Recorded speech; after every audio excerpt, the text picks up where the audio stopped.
Srinivasarao, assistant professor, doctor B R Ambedkar university, Srikakulam. నేను ఈరోజు ఈ ఫంక్షన్కి పద్మావతి గారు రాసినటువంటి బుక్ రివ్యూ చేయడానికి నన్ను ఇన్వైట్ చేసినటువంటి జయరాజ్ గారికి మరియు కుటుంబ సభ్యులందరికీ కూడా థ్యాంక్స్ తెలియజేస్తున్నాను. అంటే ఈవిడ మద్యపాన నిషేధము, అదేవిధంగా ఏ విధంగా అయితే ఈ మద్యపానానికి బానిసలయ్యి చాలా కుటుంబాలు రోడ్డు పాలవుతున్నాయో అలాంటి కుటుంబాలను ఐడెంటిఫై చేసి అలాంటి కుటుంబాలను గుర్తించి వాళ్ళకి కొంత కౌన్సిలింగ్ ఇవ్వడం ద్వారా ఆవిడ వాళ్ళ కుటుంబాల్లో ఆ పిల్లలకి ఎడ్యుకేషన్ ఎలా ఇవ్వాలి, అదేవిధంగా కుటుంబాలని మరి ఏ విధమైనటువంటి ఫైనాన్షియల్ ఆర్థికపరమైన ఇబ్బందులు లేకుండా ముందుకు తీసుకురావాలనే విషయంలో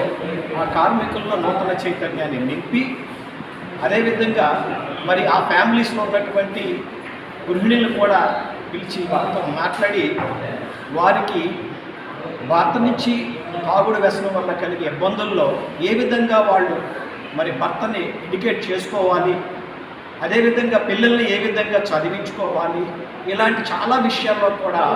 ఆవిడ ఒక స్ఫూర్తిగా తీసుకొని ముందుకెళ్ళింది. అంటే ఒక ఛాలెంజింగ్ టాస్క్ ఆవిడ తీసుకోవడం జరిగింది. కాబట్టి పద్మావతి గారు అనేటువంటి ఆవిడ ఒక మద్యపాన నిషేధం మీదే కాదు, ఆవిడ మరి ఆ యొక్క కోఆపరేటివ్ బ్యాంకులో డైరెక్టర్గా పనిచేస్తూ చాలా విషయాలు, ఆర్థికపరమైన విషయాల్లో కూడా బ్యాంకులో మరి ఎక్కడ ఏ విధమైనటువంటి ఇబ్బంది వచ్చినా ఆ విషయాల్లో తను ముందుండి మరి అన్ని విషయాల్లో కూడా పరిష్కార మార్గాన్ని చూపిస్తూ బ్యాంకుని ముందుకు నడిపించినటువంటి డైరెక్టర్లో పద్మావతి గారి కృషి ఎంతో శ్లాఘనీయమైనటువంటిది, కొనియాడదగినటువంటిది. అదేవిధంగా బీహెచ్పీలో చాలామంది క్వార్టర్స్లో మరి ఇవ్వకుండా బయట రెంటెడ్ హౌస్లో ఉంటున్నటువంటి ఎంప్లాయీస్కి వాళ్ళ క్వార్టర్స్ అలాట్ చేయించడంలోనూ, అదేవిధంగా ఉద్యోగుల యొక్క ప్రమోషన్లో వాళ్ళ రిజర్వేషన్ని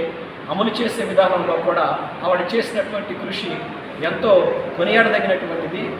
అదేవిధంగా పద్మావతి గారు కుటుంబంలో ఉన్నటువంటి మరి వాళ్ళ కుటుంబ సభ్యుల విషయంలో కూడా చాలా కేర్ తీసుకొని ఆవిడ